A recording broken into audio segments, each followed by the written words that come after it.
Millie, hey! Thanks for the other day. I really appreciate you coming to the wedding. Why are you laughing as you say that? Because I couldn't stop laughing at how socially awkward you still are. I made a conscious effort to be respectful, both in how I dressed and how I carried myself. After all, I am the bride's sister. Sure, I'll give you that. You did your best to blend into the shadows like usual. I mean, it's not like you could draw attention if you tried. You've always been invisible. So I guess you were just being your usual awkward self. Was there an actual reason you contacted me? Storm, I think you're forgetting something. We're practically estranged, you know. I only went to the ceremony out of obligation, for Dad's sake. So as far as I'm concerned, I'd rather you not contact me at all. Oh, really? You sure you want to say that? What now? I overheard Mom and Dad talking at the reception, you know. You're living in some bottom-of-the-barrel poverty situation, right? They said you're making, $10,000 a year? That's like $800 a month. How are you even surviving on that living alone?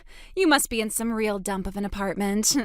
Wait, $10,000 a year? Where did that number even come from? Like I said, I overheard them talking. I seriously don't recall them saying that. 10 grand a year is practically NEET level, sis. Meanwhile, look at me. I've married a rich guy who works at a major company, and I'm living the dream as a full-time housewife. I don't have to work and still get to enjoy the luxurious life. Actually, you know what? Want me to give you some money? What? My husband's loaded. Covering the cost of a few basics so you can live like a human being isn't going to break our bank. I don't want your money. Don't be so proud. You can't possibly live on $800 a month. You're probably up to your eyeballs in debt just to keep the lights on. Sad little debt-ridden pauper. I'm giving you a lifeline here. Take it. No thanks. Doing anything you say is guaranteed to make my life worse. Oh, that's how you want to play it? Also, for your information, I'm not in debt, so you can relax. Are you sure about that? Think what you like. We're not in touch anyway, so I honestly don't care what you assume.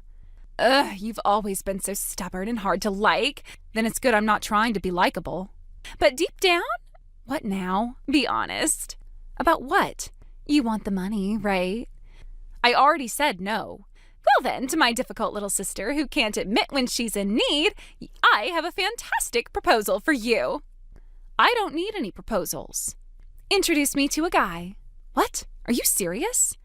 Storm, you just got married. I know you've always had a thing for fooling around, but that's over now. You're married. Yeah, but my husband's such a boring, straight-laced guy, and he's so bland in bed. I'm bored to death. No excitement. I'm dying here. Didn't you get married knowing full well what kind of person he is? I was fooled by the looks and the paycheck, okay? So come on, hook me up with someone. Even if I wanted to, Just one guy, that's all I'm asking. You're being absolutely ridiculous. Come on, and make sure he's hot. I'm not doing this. Why not? Because I'm not about to help you cheat on your husband. It's just for fun. It's not my fault he can't satisfy me. He's the problem. Listen, that kind of stuff might sound casual to you, but the consequences, they're not. Whether you're single or married makes a huge difference when it comes to affairs. Get your act together. You sound so self-righteous. Living on your own for 10 years turned you into some arrogant little know-it-all, huh? You were always a brat, but now it's worse. Say whatever you want. This conversation is over.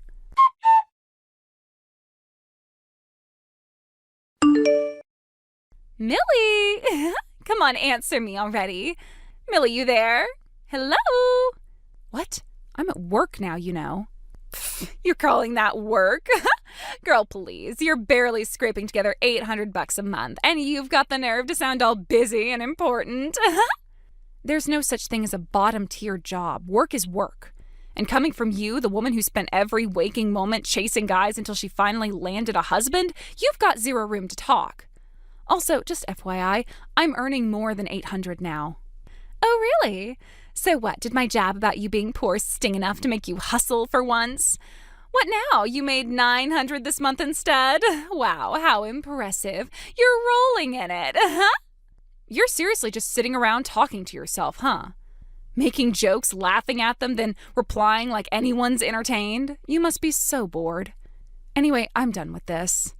Okay, fine. But what if I said, I took your man. What are you talking about? My man? Yeah.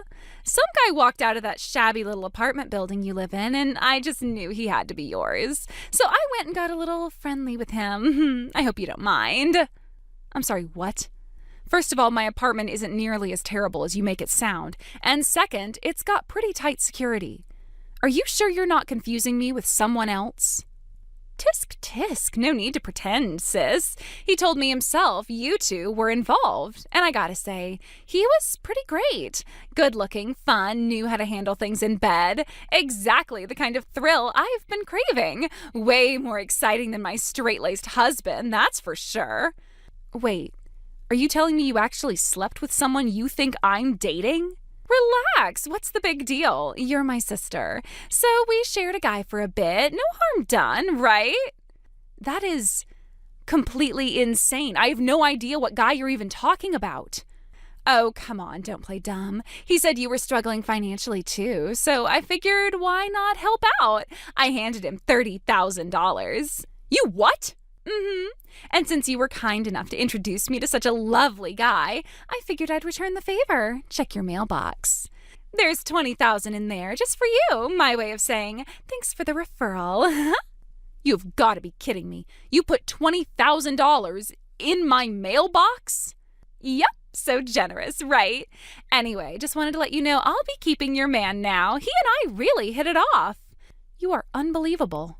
Oh, and just so we're clear, if you go crying to my husband about any of this, I will be asking for that money back. So think carefully before you do anything stupid. Bye!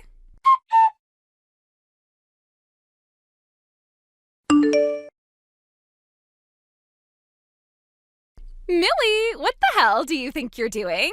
Answer your damn phone.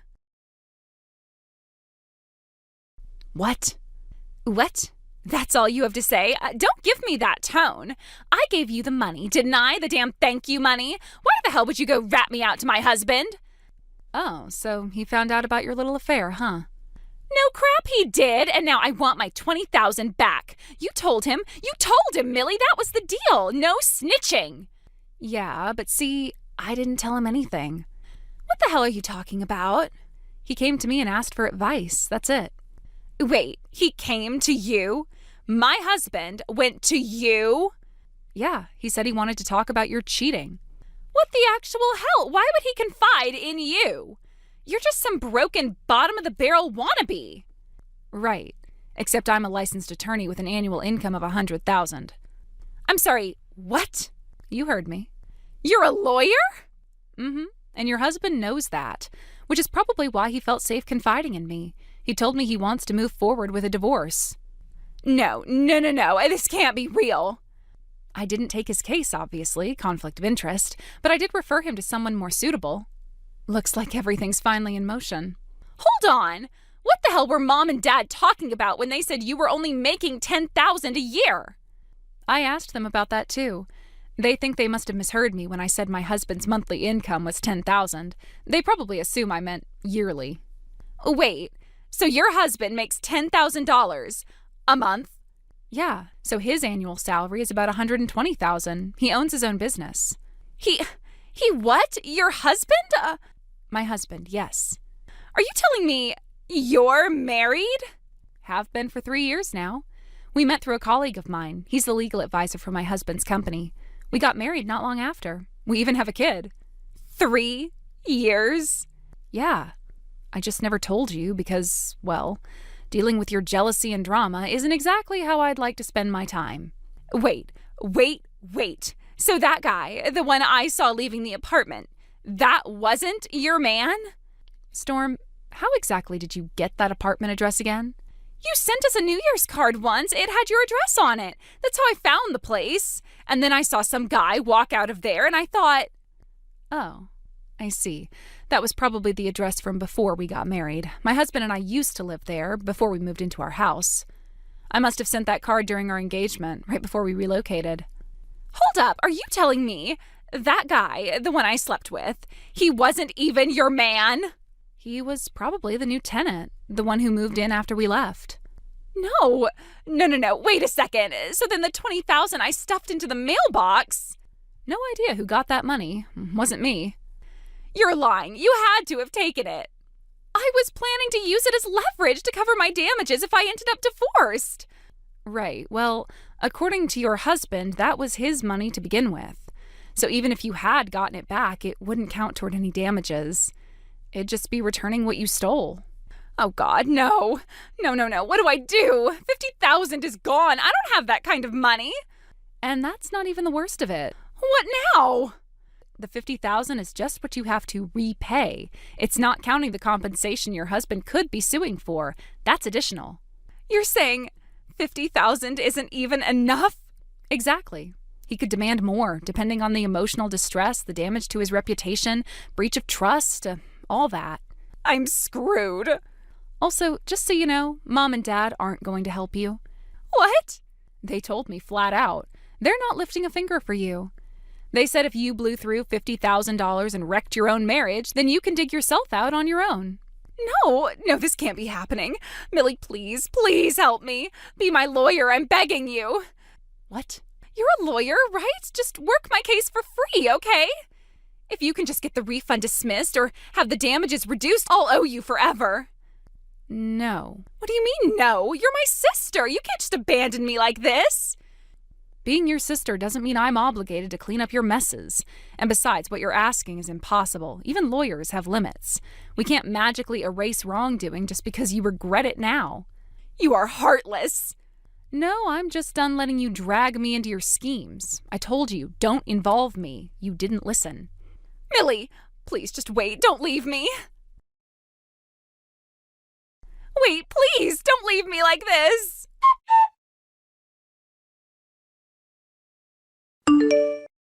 First, about the $20,000 that I had tossed into the apartment mailbox, it ended up in the hands of my sister's affair partner, the very person who had been living in that apartment.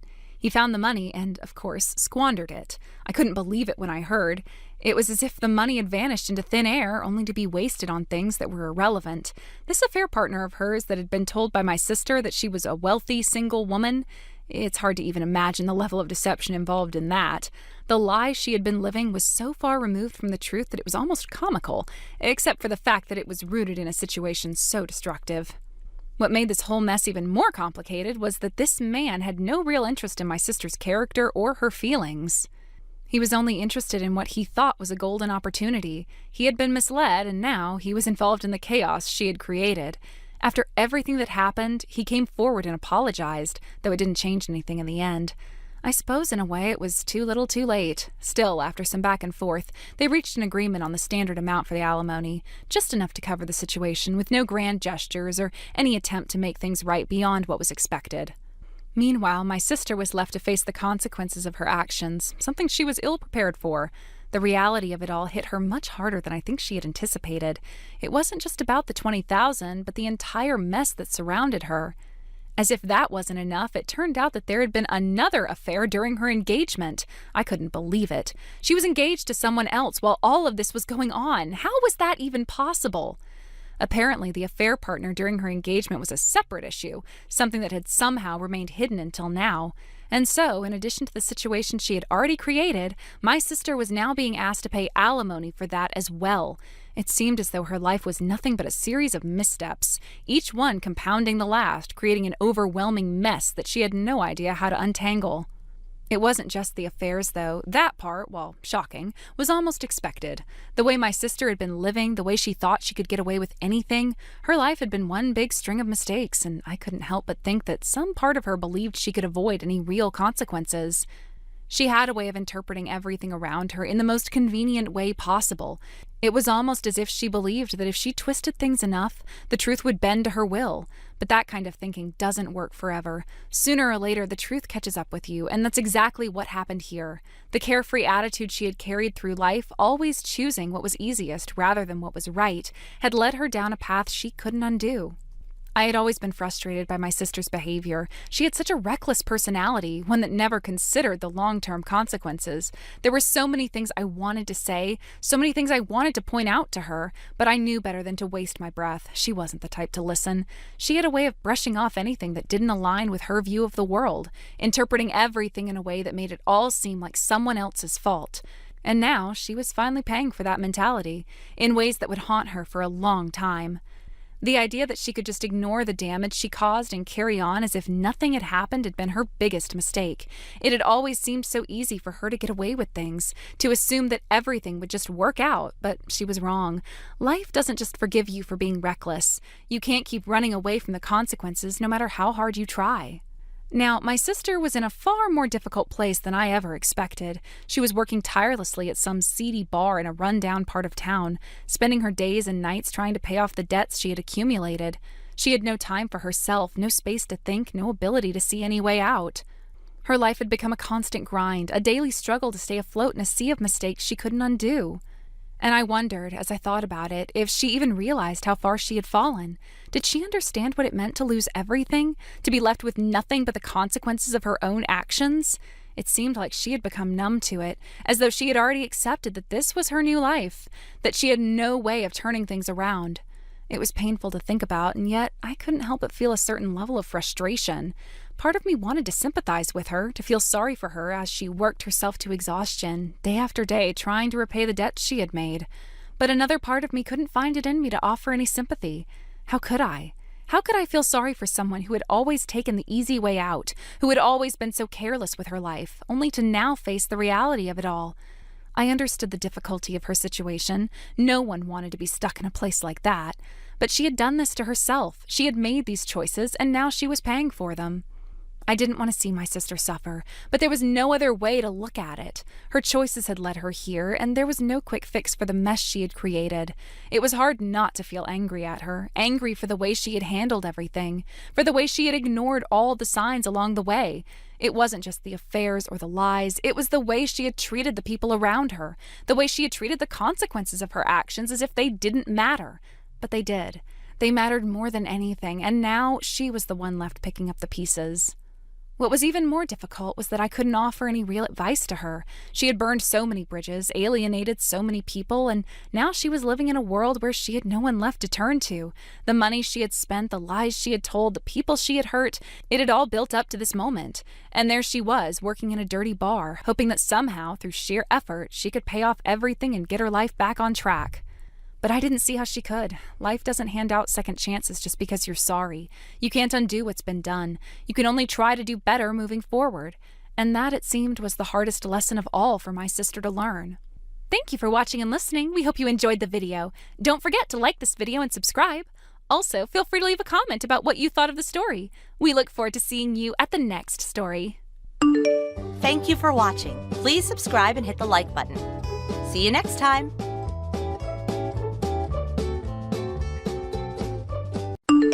Derek, wait, is it true you're getting married? Are you really going to be getting married this soon? Oh, Billy? Wow, it's been a while. Come on, don't dodge it. Is it seriously true that you're getting married? Yeah, it's true. Wait, did you hear it from my mom or something? Totally, I heard it from your mom. She told me that you came by to introduce your fiancé the day I was out of town. I was on a trip. Ah, that explains it. I did think it was weird not seeing you around that day. And she said you're starting to plan the wedding soon, too. Is that also right? Yeah, kind of. We haven't nailed down the details yet, but we're hoping to do it before the end of the year. Still a lot of planning that needs to go into it on our end and the family's end. Wow, okay then. Well, in that case, you have to spend at least $100,000 on the wedding, okay? Huh? Wait, what? $100,000 minimum. Come on, custom-made wedding dress, non-negotiable. At least 5 outfit changes throughout the day. The food, you have to go with the highest tier menu the venue offers. As for the entertainment, make it unforgettable. Hire a professional comedian, or better yet, bring in a full-on performance troupe. And don't even think about skimping on the wedding favors. Oh, and of course you're inviting at least 300 guests. Whoa. What are you even talking about? You're acting like you're the one I'm marrying. How about you settle down a little bit? I know that, but this is just the bare minimum of what any woman dreams of, Derek. Seriously? Of course, it's common sense. I mean, sure, if the guy's not financially stable, maybe expectations have to be adjusted. But you're working at a major company pulling in a great salary. You've got no excuse not to go all out. You should be reading between the lines and making her dreams come true without her even asking. That's what a good groom does, right? I don't know. I mean, I thought we had a pretty honest relationship, you know? She tells me what she wants, and I do the same, and she's never mentioned wanting a wedding that extravagant. Then she's probably just holding back. She's being polite. You know how girls are. We sometimes say what we think is reasonable, even if it's not what we really want. Is that so? Definitely. There are some feelings only another woman can understand. So you, as the thoughtful fiancé, should go back and ask her again. Ask her honestly, what kind of wedding does she truly want? Huh. You might be right. We're planning to talk more about everything soon anyway. I guess I can bring it up and double check. Yes, you should. Don't waste this top-tier advice from your childhood best friend. All right, I'll ask. Just don't say I didn't warn you if she tells me she's actually fine with a small ceremony. If she does, it's still your job to give her the wedding she didn't even know she wanted.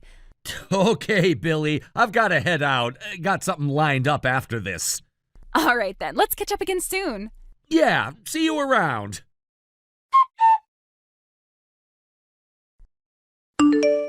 Allie. Hey. Hello? Don't ignore me. I don't care how long it's been. Slow replies are not acceptable. Allie! Oh, hey, Billy. Sorry, I didn't see your message right away. Ugh, you're so slow. Seriously. I had my phone buried in the bottom of my bag. I don't need excuses. Just answer me. Is it true? You're getting married? What? Don't give me that what. I already know, so don't play dumb. Just tell me the truth. Yes or no? Yeah, I am. We're planning to get married by the end of the year. Great. Then you need to tell your fiancé this. The wedding needs to cost at least $100,000. Got it? Wait, what? Why? Don't question me. Just do it because I said so. You're a boring, plain little introvert, so don't you dare go against the queen of introverts, me. That's not fair. And honestly, what does my wedding have to do with you? Excuse me? You're seriously telling me you're not inviting me to the ceremony? I never said that. But we're planning a small wedding, just close family and a few good friends. Unacceptable. Unacceptable?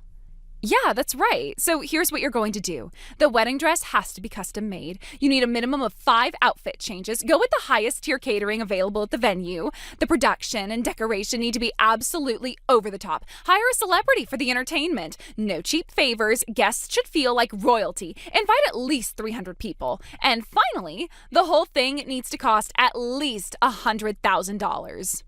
Are you even listening to yourself? This is what you should say if your fiancé asks what kind of wedding you want. Just memorize it. I'm sorry, Billy, but that's not happening. We've talked about it. Spending that kind of money on a single day just isn't realistic for us. Wow, so you're openly defying me now. You've got some nerve. You still haven't changed, still bossing people around like we're all characters in your little drama. What did you just say? I said, I feel sorry for you. Excuse me? You feel sorry for me? Yeah. You act like you're above everyone, like people should jump at your every demand. I know I'm not flashy. I know I come from a modest background. But even someone like me found someone who loves me for who I am. He wants to build a life with me, just the two of us, not for show. So please, don't interfere. Blah, blah, blah. Spare me the fairy tale nonsense. Here's the deal. Either you have the wedding I say you should, or I'll remind you what it was like back then. I'll play with you again, just like the old days. Stop it. Then do exactly what I said. Go tell your fiancé you insist on the kind of wedding I described. And if you even think about going against me, you know what happens next.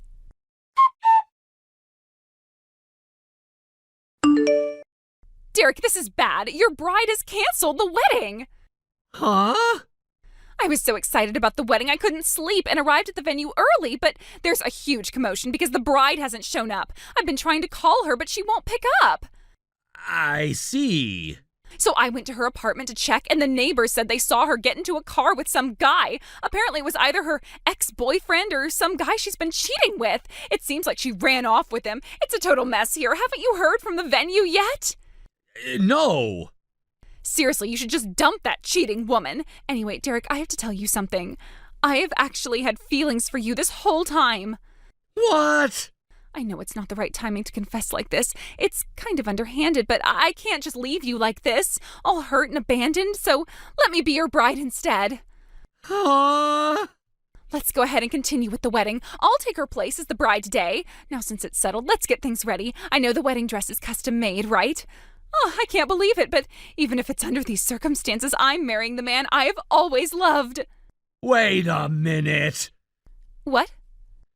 What are you talking about? The bride canceled and now you're saying you're taking her place. If this is some kind of prank, you should have thought about the timing. No, it's not a prank. The bride is here with me and we're already having the ceremony in Hawaii. Hawaii? Yes, Hawaii. It's not the venue at the YouTube Hotel in St. Louis? No, we decided on a private ceremony with just close family in Hawaii. Huh? We're planning to hold a reception back home in a restaurant once we return. Wait, hold on a second. What about the $100,000 wedding? What happened to the 300 guests you promised? Oh, you mean that? After talking with my fiancé, we decided a Hawaii wedding was what she wanted. We found a wedding package that fit within our budget. So here we are now in Hawaii. No way. Stop with these ridiculous pranks already. Why? Because right now I am in a state of shock here because you're okay with still marrying Allie. What? Allie? There's no way a wedding could happen like this. My wedding partner isn't Allie, though. Huh? Look, this is the picture of me and my fiancé at the wedding. It's a photo the photographer just took of us. This person, April? Yeah, she was our senior back in school, the student council president. We reconnected when we started working at the same place, and that's when we began dating. So, yes, she's my bride. What, Allie isn't your bride? Nope. What? And wait, why is Allie even mentioned here? Because, Derek, you were always with Allie back in high school. What? I've been waiting for the day you and Allie would break up, and then you go and say you're getting married? I was so upset. No, Allie and I were just in the same club. I was the president and she was the vice president. We spent a lot of time together because of that. Besides, didn't Allie have a boyfriend in college at that time? What? Hold on a second. Now that I think about it, I remember someone mentioning that Allie was planning to get married around the same time as me. No way! Did you do something to Allie? What? No! You did something, didn't you? I'm going to contact everyone I can think of about this now. If you have any guilt over what you did, you'd better go tell Allie's family the truth right away.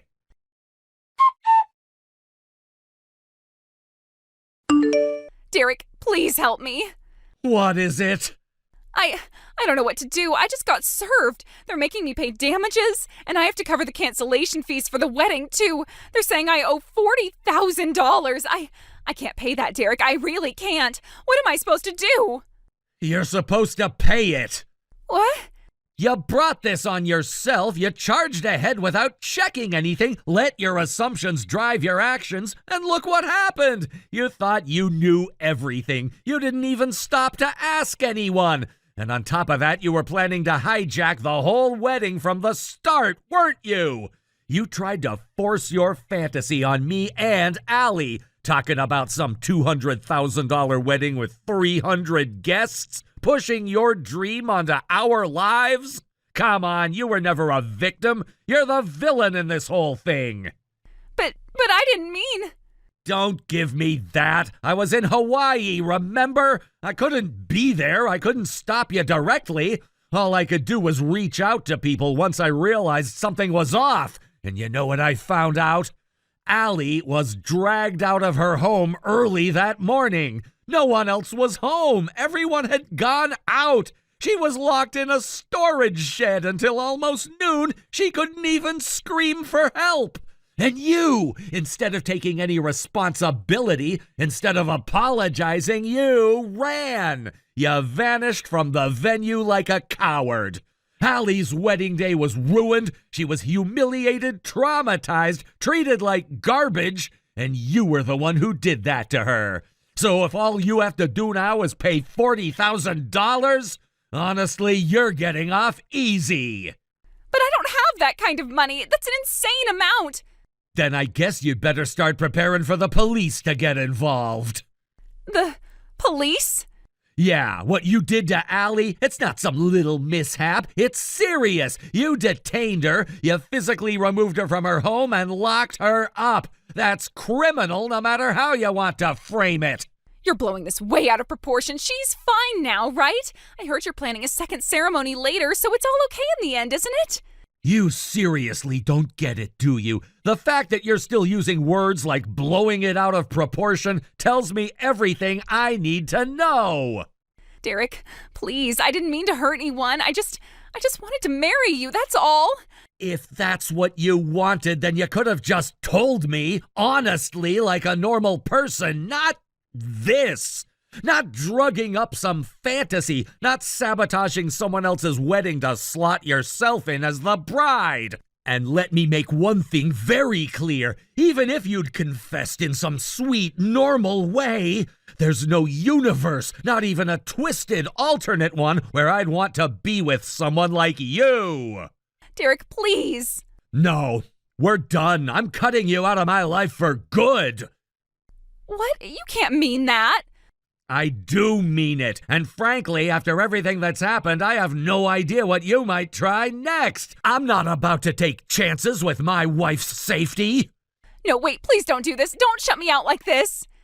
Don't ever come near me again. Don't call, don't message, don't show up. You're out of my life, permanently. Derek, please, just talk to me, please.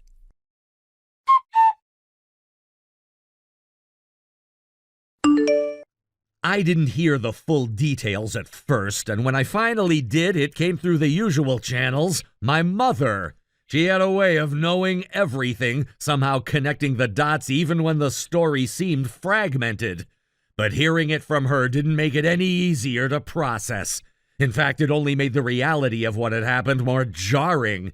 It was as if the story kept unraveling layer by layer, and with each new piece of information, the picture became darker, more complicated. Billy, as my mother explained, had fought fiercely against paying the $40,000. But it wasn't just a simple refusal. It was a drawn-out battle of resistance, of digging her heels in, trying to avoid what was inevitable. She was trying to evade responsibility at every turn, hoping that if she ignored the problem long enough, it would disappear. She locked herself in her room, withdrew from any meaningful conversation, and just hoped that everything would somehow resolve itself without her having to lift a finger. But things don't work like that. The world doesn't bend to our will, no matter how hard we try to avoid it. And in the end, the reality that Billy had been so desperate to avoid was going to catch up with her no matter what. It was Billy's parents who finally stepped in. My mother said that they hadn't wanted to. They didn't have the money, and certainly they didn't have the emotional energy to bail their daughter out of yet another mess. But in the end, they couldn't stand by and watch her drown, so they paid the $40,000, every cent of it, so that Billy wouldn't have to face the full extent of her actions. They did it because they were parents, and despite everything that had happened, they loved her. But what did that really mean? Was that love an act of kindness, or a failure to set the hard boundaries Billy needed? In some ways, it felt like enabling. It wasn't just the financial burden, it was the emotional toll of constantly coming to Billy's rescue when she couldn't, or wouldn't, take responsibility for herself. Of course, the payment didn't mark the end of the story, not by a long shot. As my mother explained, Billy couldn't bear the way the neighbors looked at her after that. There were whispers, of course, there always are. People knew that her parents had covered the debt, and Billy couldn't stand the thought of being viewed as someone who couldn't handle her own problems. Her pride couldn't take it. So without a word, Billy packed her things and left, disappearing from our lives once again. It wasn't surprising. Billy had always been someone who would rather run than face the consequences of her actions, no matter how much damage it caused. But it still felt like a betrayal. She had caused so much chaos, so much pain, and then she just vanished as though nothing had ever happened. I guess I should have expected that, but I didn't. I didn't expect her to leave so abruptly, to vanish without a trace. And when she did, I had no idea where she was going or what she was going to do. I could only wonder what kind of life she was hoping to build, or if she was just running from her problems. The truth was, Billy's actions had always been motivated by a desire to escape, to avoid facing things head on. It was the easy way out, the coward's way, and that's what she kept choosing. But what happened next was something I couldn't have predicted. Billy didn't just vanish into some random part of the city. No, she took herself to a place even further removed from everything familiar, an industrial area far away from where she had once lived. Billy had gone to work in a factory. Not just any factory, but a place with a reputation. It was a factory that had long struggled with staffing issues, a place where the working conditions were borderline abusive, the kind of place people went to when they were desperate, when they had no other options left. And Billy, it seemed, was desperate.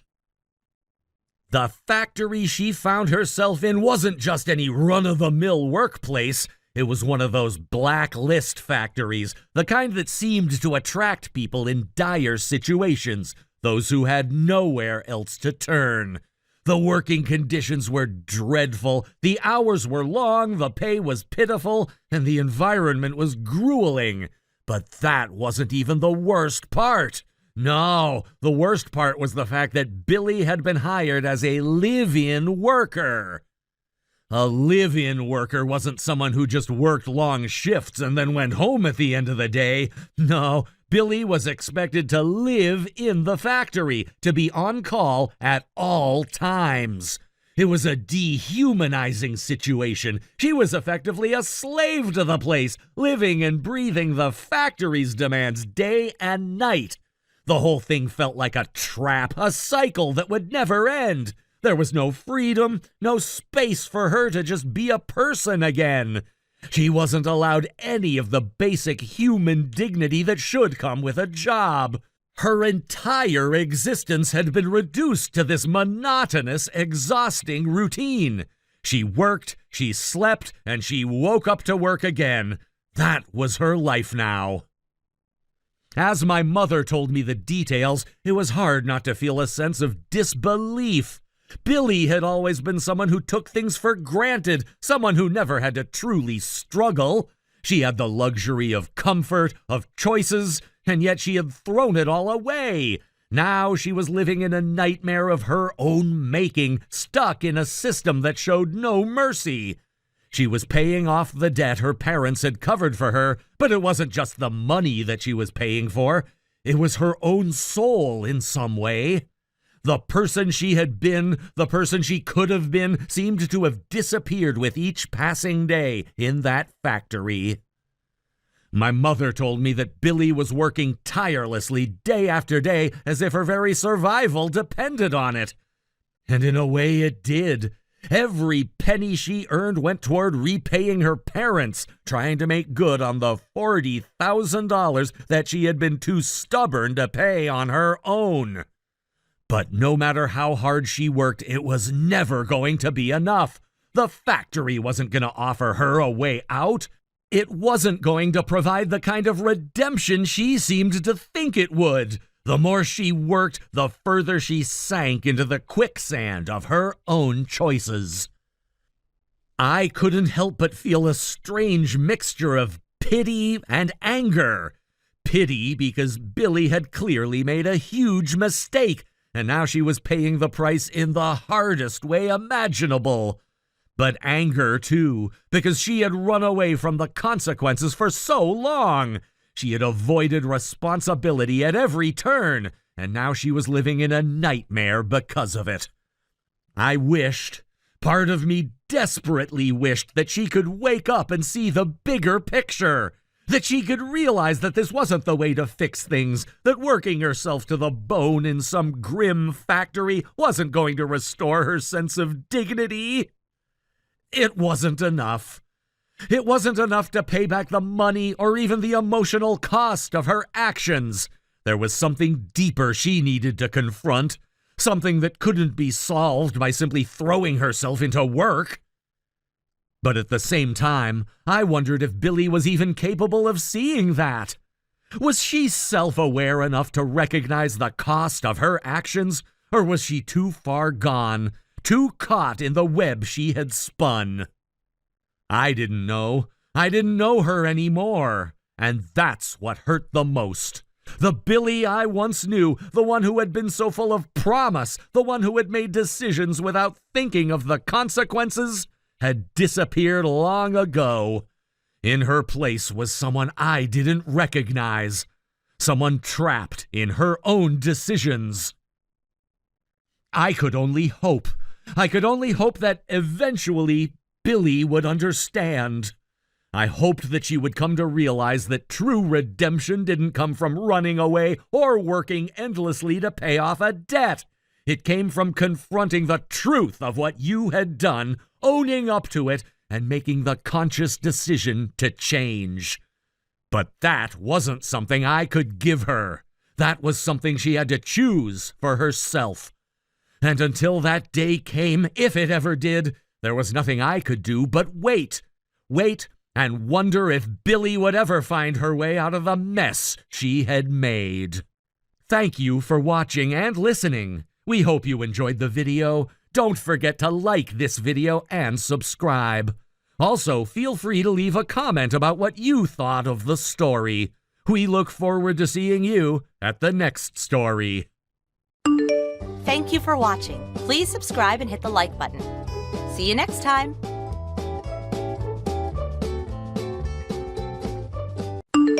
Ava, is it true? You actually got your first boyfriend? Oh, tell me you're joking. Come on. Whoa, what's with the sudden interrogation? Yes, I did. I have a boyfriend now. No way! Is it really that shocking? Yes. We're talking about you. The quiet, gloomy, forever single older sister with zero dating history since birth suddenly has a boyfriend? And not just that, I heard he's younger than you. He's only 2 years younger. That's not a big gap. Wait. That would make him my age. Oh, yeah, I guess it would. OMG. You have to introduce me. When can I meet him? No. What? Oh, that was fast. You didn't even think about it. Exactly, because I already know what you're planning. What's that supposed to mean? Don't play innocent. I know your track record. How many of your friends' boyfriends have you accidentally started dating? How many cute guys have you snatched the moment someone else got close? Ugh, I hate the way you said that. Why? It's true. It sounds like you're accusing me of plucking men off trees just to toss them aside like trash. I mean, if the shoe fits. You're being dramatic. Am I? You literally flirt with people just to prove you can. You love the thrill of stealing someone's attention, and once they fall for you, bam, ghosted, gone. Next. Okay, that's not entirely fair. It's more than fair. And that is exactly why I'm not letting you anywhere near my boyfriend. Not until you outgrow whatever toxic needs you have to compete with other women by destroying their relationships. Wow. Okay, so you really think I'm some boyfriend-hunting monster? Yes, until proven otherwise. You're just bitter because you finally got something I might want. You don't even know him. You haven't seen his face, heard his voice, or had a single conversation with him. You just want to claim him because you're not used to me having something first. And I'm not playing that game. Okay, fine. You won't let me meet him, but at least let me see what he looks like. Just a photo? Nope. Why not? Because the moment I do, you'll start calculating the exact angle to slide into his DMs. You are such a jerk. When did you get so possessive? Maybe around the time I realized you don't understand what boundaries are. Ugh, come on. I'm not that bad. You are exactly that bad. Remember Rachel and her boyfriend Chris? Yeah, I do too. How about Lydia's summer fling or Megan's study partner from college? Those were complicated situations. You were the complication. So you seriously think I'd go after your boyfriend? Yes, not even out of love, just for the thrill of it. Okay, now you're just being mean. I'm being realistic. Look, if you actually want to be part of my life, you're going to have to earn that trust back. I'm not going to just hand it over because we share DNA. Wow, you really mean this, huh? I do. This guy is different. He makes me happy, and I don't want to invite chaos into something that's finally going right. You're really not even going to show me a picture? Nope. Ugh, you're such a stingy old hag sometimes. And you're still acting like a spoiled child who thinks everything she sees is hers for the taking. Whatever. I don't even care that much anyway. Good. Then we're done here. Fine. But when you get dumped, don't come crying to me. Wouldn't dream of it. See ya. Bye.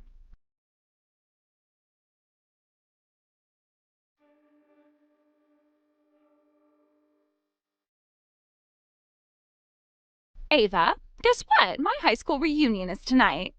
Oh yeah? And? There's this guy from my class I've been wanting to see again. I've been looking forward to it for weeks. He was so cute back in the day, and I just know tonight's my chance. I'm going to make it happen, no matter what. Uh-huh. And what about the boyfriend you said you started dating last month? Oh, him? Yeah, we broke up yesterday. Wait, what? You were going on and on about how he might be the one, that he could be your future husband. Did I say that? Wow, I must have been really into the drama at the time. Seriously? You're not a teenager anymore. You're old enough to know better than to keep diving into random flings just because you feel like it. Excuse me, but I'm still younger than you. You're 30 and still single. I'm practically a spring chicken compared to you. For your information, I was just proposed to by my boyfriend. What? Yep, and I said yes. No way! There's no way someone like you, all shy and antisocial, got engaged before me. This is outrageous, unbelievable, completely unacceptable. Well, regardless of how you feel about me, don't forget most of your friends are settling down too. Getting married, having kids, building actual lives. Ugh, don't remind me. If you're really that frustrated, maybe it's time to stop tossing men aside the minute something feels off and start taking love seriously for once. Ugh, I hate that part of you. Always so calm and rational, always lecturing me like you're some kind of wise old sage. Is that so? Well, in any case, enjoy the reunion. Whatever. You'll see. I'm totally going to find myself a rich, successful guy tonight and finally get my fairy tale ending. You just wait. I refuse to let you beat me at the marriage game.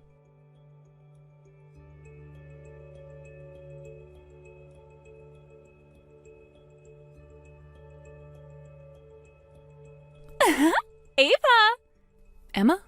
Wait, hold on. Didn't you stay out all night? Busted. Yeah, Mom called me this morning. She was really worried about you. She said she hadn't heard from you at all. If you're going to spend the night out, you could at least let someone know. Okay, I'm sorry. Are you actually sorry or just pretending? Come on, don't be mad. Too much stress isn't good for your complexion, you know. Ugh, you're impossible sometimes. But never mind all that. Listen up, because I have huge news. Like, seriously epic. Yeah, go on then. I hooked up with my soulmate at the reunion last night. Brought him home and everything. Your soulmate? Yep, and guess what? You know him really well. Wait, what? I don't know anyone from your high school. I wasn't even connected to that school. Oh, you do know him. Very well, actually. It's Seth. Seth? Come on, don't pretend you don't know. You're not fooling anyone. Seth, your boyfriend, or maybe I should say ex-boyfriend? Excuse me?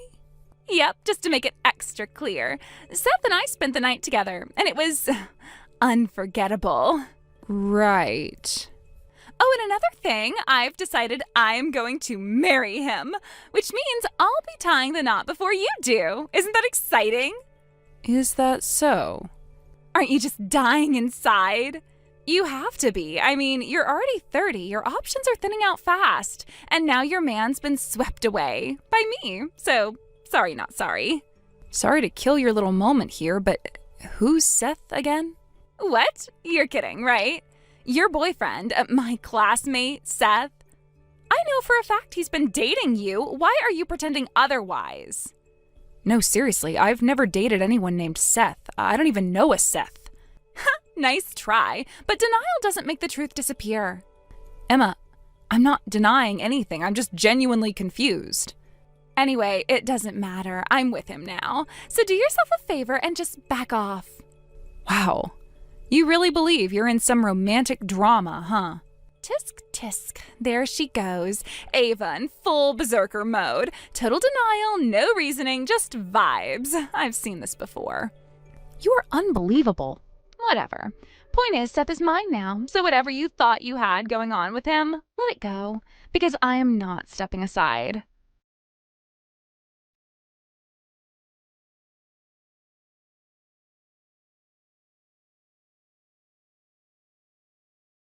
Ava, hey, so I heard something interesting. You haven't broken up with Seth yet, have you? Ugh, are we doing this again?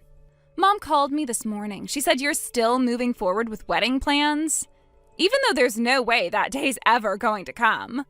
You seriously think you're going to walk down the aisle with him? Please. And you're one to talk. Didn't I just see you strolling down the street the other day, clinging to some older guy like you were glued to him?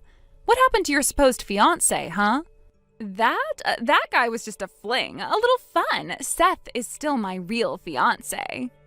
So, you are cheating on him? Wow, you really don't even try to hide it anymore, do you? Forget that. I've got news for you. News that matters. What? I'm pregnant with his baby. So if you've got even a shred of decency left, you'll back off and let me have him. Wait, what? You're saying you're pregnant? Yes, and you know what? This is karma.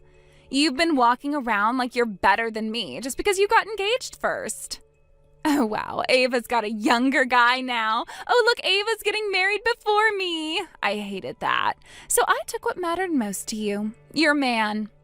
Emma. All those nights I stayed up obsessing after that reunion, all that effort I put in to make him fall for me finally paid off. You were careless. You left the door open and I walked right in. Just so I'm clear, this Seth you're talking about, he's the guy you met at our high school reunion, right? Your classmate? Yeah. Seriously, why are you acting like you don't know him? You said his name before. See, that's the thing. I think you've got the wrong person. My fiancé, his name isn't Seth. In fact, he's not even close in age. He's 10 years older than me. Huh? Wait, didn't you say you started dating a younger guy? I did. That was months ago. It didn't work out. We lasted like 2 months. That relationship is long over.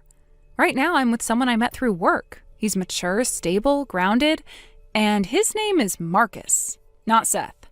Wait, what? No, that can't be right. Seth told me you two were dating. Okay, let me ask you something. Does Seth happen to have a cousin named Marcus? Actually, yeah. He mentioned a cousin by that name once, I think. Well, Marcus is my fiancé.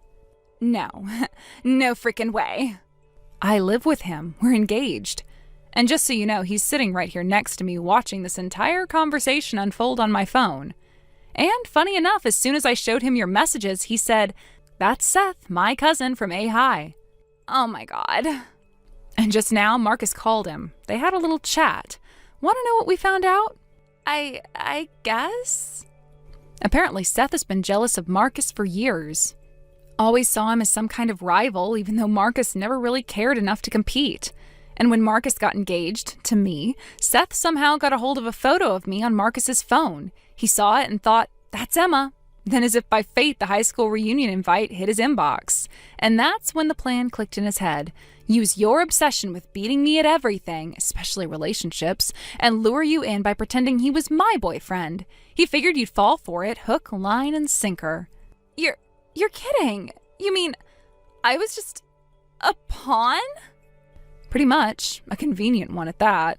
Look, Emma, we may be polar opposites in how we act and carry ourselves, but we're still sisters. We look alike. He saw my photo, knew you'd take the bait, and used every bit of your predictable behavior to pull it off. And you know what the kicker is? As soon as Marcus told him over the phone, the woman in that photo is my fiancée, Emma's older sister, Seth started screaming so loudly that Marcus had to pull the phone away from his ear. No way. No, this can't be happening. You want to know the real cherry on top? Please don't. Seth, he's married with 2 kids. What? Yeah. And guess what else? He doesn't have a job. 0 income. He lives entirely off his wife's earnings. No. He wore designer brands. He talked about business. I thought he had money. Those luxury clothes, all bought with his wife's credit card. I can't breathe. This isn't real. This has to be some kind of sick joke. You sure you want to keep the baby? No way I'm having some loser's kid. He tricked me. Well, that's up to you. But Marcus told Seth's wife about the affair, so if I were you, I'd brace myself. Things are about to get messy. You didn't. Oh, we did. And I wouldn't expect her to take it lightly. He humiliated her, and she's got 2 kids to think about. You might want to get a lawyer.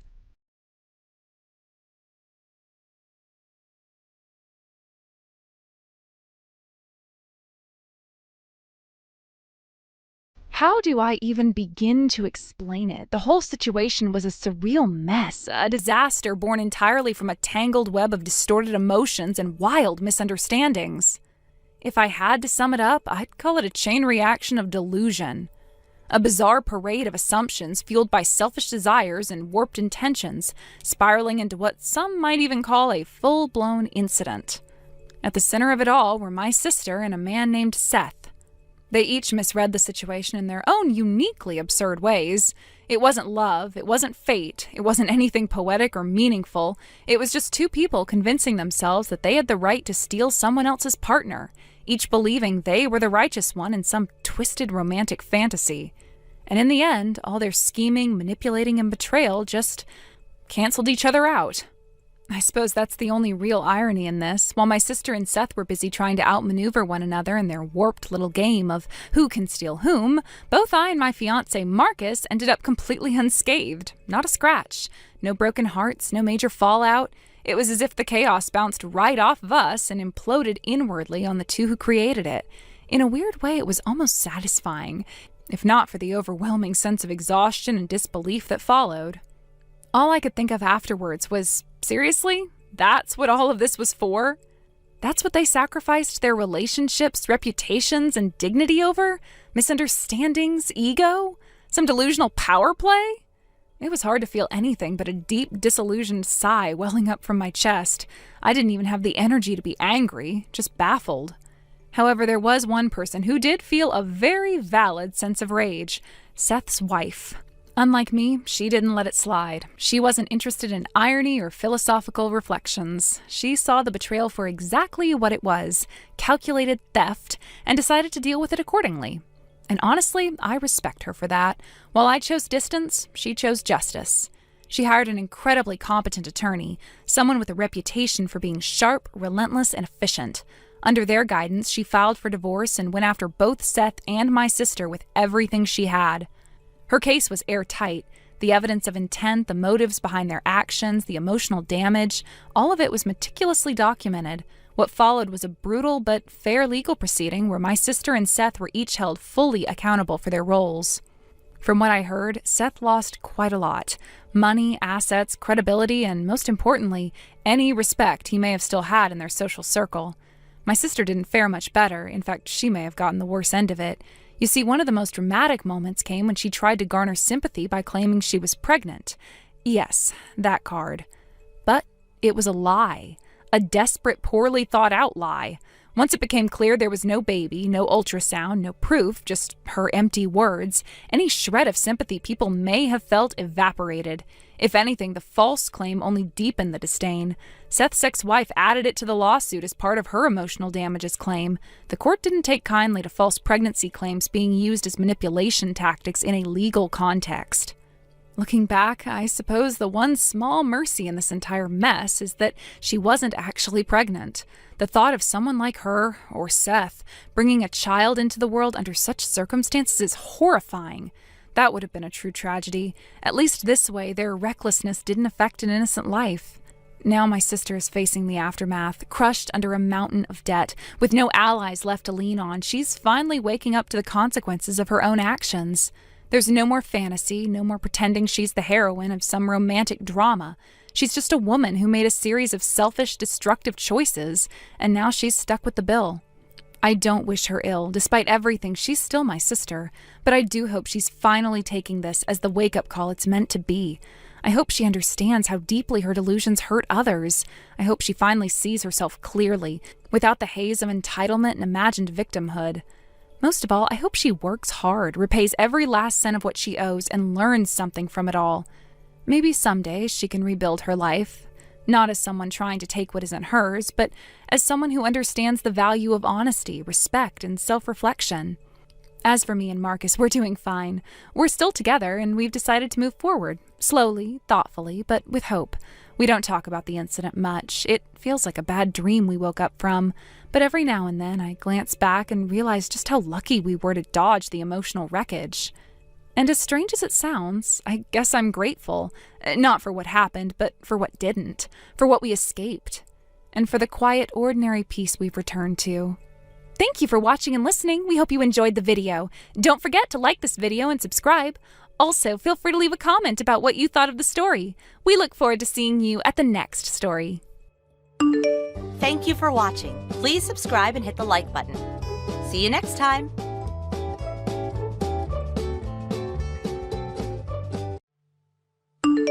Hey, listen.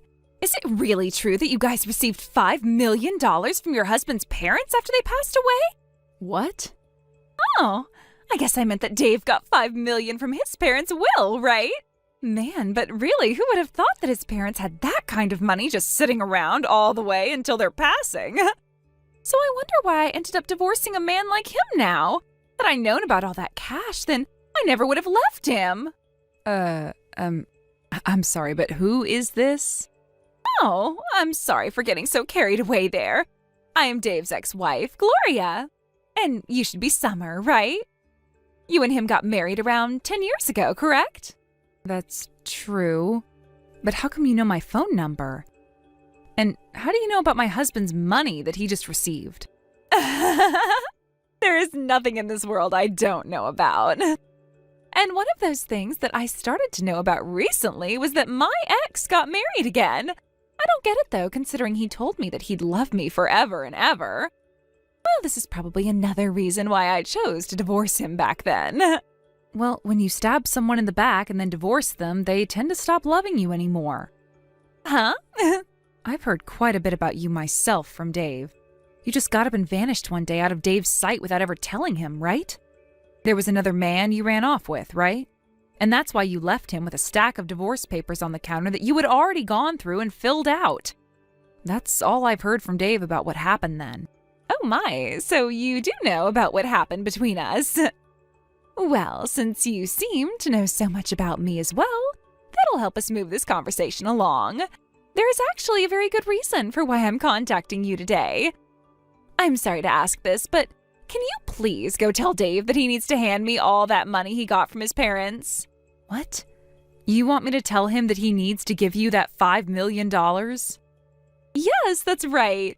And the reason I ask that is because I'm his ex-wife. I also have a right to that money.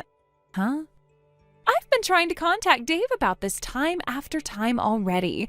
But ever since the divorce, he's been ignoring me completely. That's why I had no other choice but to look up his wife's contact info and reach out to her. Therefore, can I ask you to please send him that message I've told you? Hold on for one moment. Why do you think you have any right to that money he inherited from his parents? Because I have the right. I mean, back when I was married to him, I had to live together with his parents at their house. Huh? back when living with his parents every day was so hard for me. As his wife, I was forced to do all the chores there. I had to cook for everyone and clean for everyone. Literally anything his parents and him didn't want to do was given to me. But because of all that work I put in, you can say that I was a better caretaker for both his parents than Dave was, right? That's why, as a thank you for all that time and effort I sacrificed, I should be given at least a percentage of that inheritance. As a thank you? I have heard from many people before that as someone who took care of them while they were growing older and older, I have a right to some of their things. So considering that I put in all that work for those two, shouldn't I get something in return now? At the very least. I think $100,000 would be enough to satisfy me. $100,000 at the very least. It was so hard having to live with his parents. You should be able to understand where I'm coming from here since you're his current wife. Don't you think that's a fair amount to be asking for right now? Not at all. The only thing I'm thinking right now is when is this clown going to shut up?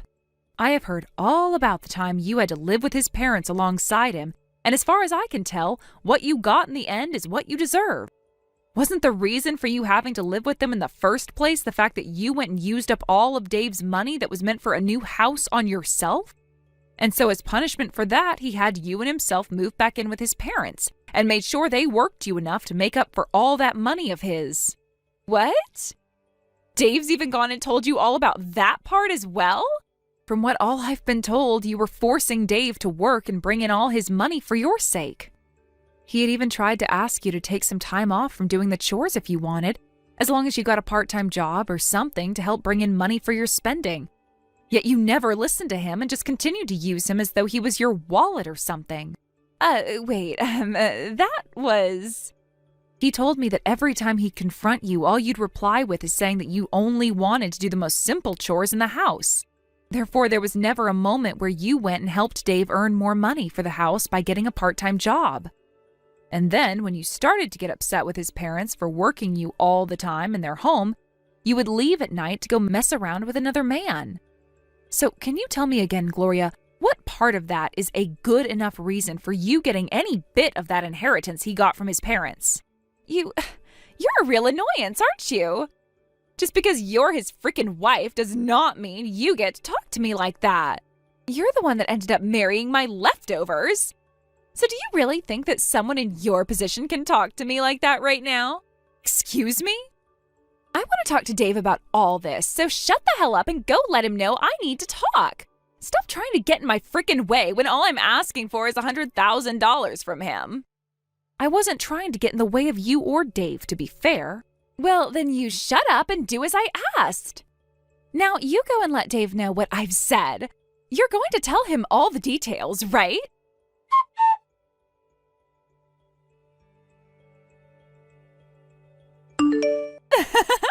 I'm so sorry, Summer. But it looks like I'll be getting that $5 million from Dave after all. Excuse me? But this is all because of you as well, right? You went ahead and told him what I was asking for me. You are much like Dave's and my Cupid right now. I'm not really sure what all you're talking about right now, so could you please walk me through again what happened? Actually, just a little while ago, I got in touch with Dave again. I thought he was calling me to say that he'd be sending me some money soon, but instead he actually asked to come and see me in person. He said he had some really important stuff he wanted to talk to me about. And considering it had been so long since we last saw one another, he asked if we could talk over lunch or dinner. This has to be him trying to get back with me, right? He's going to come with all that money he inherited and propose to me again like he did so long ago. I'm not sure that's what's going to happen at all. I'm sure you just have the wrong idea here, so could you please keep all of that to yourself from now on? Wait, how is any of this the wrong idea? I happen to be prettier than you and use all kinds of higher-end cosmetics than you. I know for a fact that he's going to want to get back with me, and that's why he's coming out to talk with me in person. Huh? And another thing with Dave. For the longest time now, he's been ignoring me, right? But when I sent him a picture of myself looking my very best, he started to reply to me again like things had never changed. And that's when he told me he has something he wants to talk about, so we'll meet in public to have that talk. You sent him a picture of yourself? You would really do something like that to someone else's husband? Well, starting really soon, he's going to be coming back to me, so what's the big deal? I am so looking forward to the dinner we'll be having soon. I think I'll wear a really nice dress today to prepare for that proposal he has for me. Oh, but there's also a chance that tonight we'll be staying out at some hotel, so I need to be ready for that. I'll make sure to get myself all prepared for that as well now, too. Would you cut all that out right now? Dave is not going out to see you with the intent of getting back together. I understand that you want to think something like that, but Dave is back to being focused on me again. That's why after so many years of ignoring me, he's finally stopped trying to evade me and is coming right back. You're going to be tossed aside in only a couple more hours, so you'd better get yourself ready for that divorce. What? I need to get a head start on filling out all the papers for our marriage now as well then. He's already putting in all the work to finally come back to me tonight, so the least I could do is get that paperwork all ready. And then both Dave and all that inheritance will be mine. Dave's parents are still alive, you know. What? I can't do this anymore. There's no way I can ask Dave to go and meet with someone as mentally unstable as you now. So in order to keep him away from you, I'll tell you everything you need to know right now. All of the things you have been confused about this whole time. Confused about what? By the way, what the hell are you talking about by saying his parents are still alive? Dave just got $5 million as an inheritance from them. If his parents hadn't died, then how would he have been able to get that kind of money from them? You are partially correct. Dave did in fact get $5 million as inheritance. But whoever told you that that money came from his parents? Huh? Just by hearing that, wouldn't it normally be the case that he got the money from his dead parents? Let me ask you this, actually. If it wasn't from his parents that he got that inheritance, then who the hell did it come from? From your parents, Gloria. Huh? From mine? Yes, that's right. Your parents went ahead and gave Dave $5 million after they passed away. It was written in their will that he get that amount of money, so there was no way we could say no to it. The lawyer told us when handing over the money that your parents wanted him to have the money as a way of saying sorry for their terrible daughter. And that even though he wasn't related to them by blood or anything, he was still like a son to them. So that's what ended up happening. Huh? No way in hell that happened! Stop trying to lie about something as serious as that!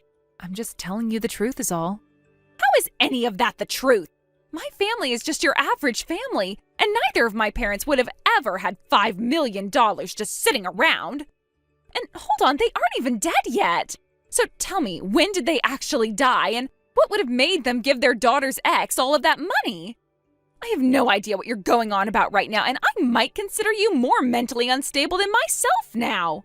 I'm sure to you both your parents may have seemed like any other family, but in reality those two were very good at saving up money. And I'm really sorry to have to break it to you this way, but your parents are long gone. What? You're really going to continue telling me that sick joke? This must mean you had no idea what happened then. That's why Dave wanted to meet with you in person. And actually, it was me that convinced him to go out and talk with you in person about all the important details. And, well, that all happened around the same time you sent him that picture of yourself to try and get him to talk. Dave has never ever thought about getting back together with you, and to be honest, he doesn't even really want to see you in person. Wait a second. It's not that I don't understand you, but rather I'm totally blanking on what's happening right now. What do you even mean when you say that my parents passed away? Later on, you can listen to what Dave has to tell you when it comes to your parents passing. And when that time comes, you will listen to him in a serious manner and will stop trying to talk about getting back together again, right? Now, I need to get going.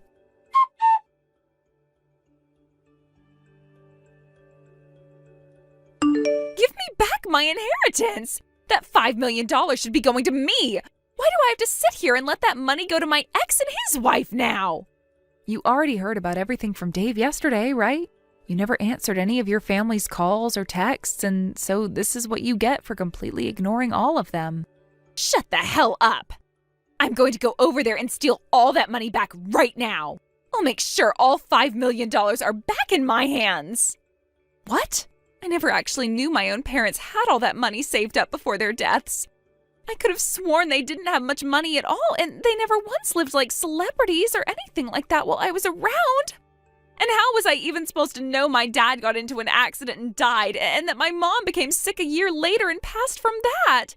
How the hell could they just give Dave all their money just because I didn't answer some stupid phone calls?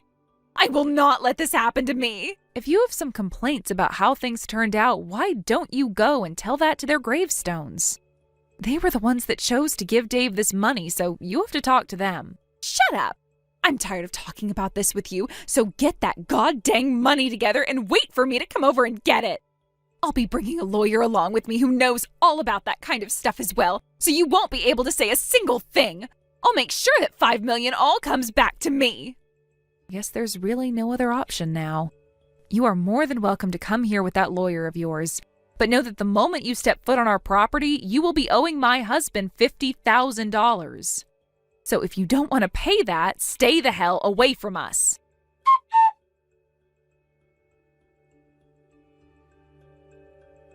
After my last text, I never heard from her again.